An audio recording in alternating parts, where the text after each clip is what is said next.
Alauddin sweetmeat লিমিটেডের শত কোটি টাকার সম্পত্তি আত্মসাৎ ও জালিয়াতির চাঞ্চল্যকর তথ্য উদ্ঘাটন করেছে সিআইডি। দীর্ঘ ২০ বছর যুক্তরাষ্ট্রের প্রবাসী কানিজ ফাতেমাকে দেশে উপস্থিত দেখিয়ে জাল স্বাক্ষরে ভুয়া এজিএম ও অডিট রিপোর্ট তৈরি করা হয়। ইবনে সিনা ফার্মাসিউটিক্যালসের এমডি সহ ৬ জনের বিরুদ্ধে জালিয়াতি, মিথ্যা তথ্য উপস্থাপন ও কর ফাঁকির প্রাথমিক সত্যতা মিলেছে।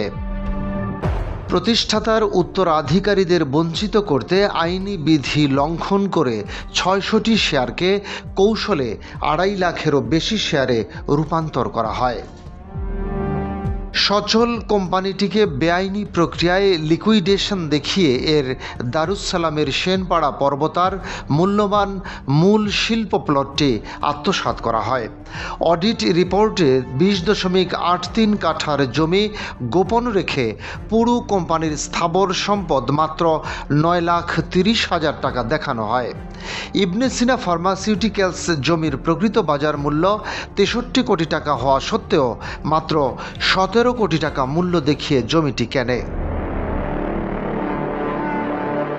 জমির আসল মূল্যের অবশিষ্ট ৪৬ কোটি টাকা অবৈধভাবে নগদে লেনদেন করে বিপুল পরিমাণ আয়কর ও স্ট্যাম্প ডিউটি ফাঁকি দেওয়া হয়।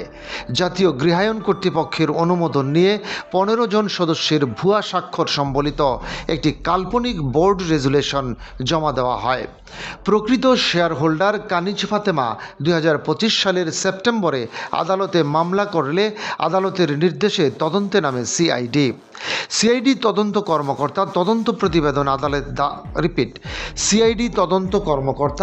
তদন্ত প্রতিবেদন আদালতে দাখিল করে আসামিদের বিরুদ্ধে দণ্ডবিধি ও আয়কর আইনে শাস্তির সুপারিশ করেন। তবে দুজন আসামির বিরুদ্ধে পর্যাপ্ত প্রমাণের অভাবে তাদেরকে মামলার দায় থেকে অব্যাহতির সুপারিশ করেছে তদন্তকারী দল। বাদী পক্ষের আইনজীবী অভিযোগ করেছেন যে সম্পত্তি হস্তান্তরের পুরো বিষয়টি গুরুতর মানি লন্ডারিং অপরাধের আওতাভুক্ত। আদালতে বিধি বহির্ভূত শুনানির অভিযোগ এনে সংশ্লিষ্ট বিচারকের উপর অনাস্থা জানিয়ে মামলা বদলির আবেদন করেছেন বাদীপক্ষ। ইবনে সিনা কর্তৃপক্ষ আদালত বিচারাধীন বিষয় হওয়ায় আপাতত কোনো মন্তব্য না করে লিগ্যাল টিম আসার অপেক্ষা করার কথা জানিয়েছে। ডেস্ক রিপোর্ট, বাংলাবাজার পত্রিকা।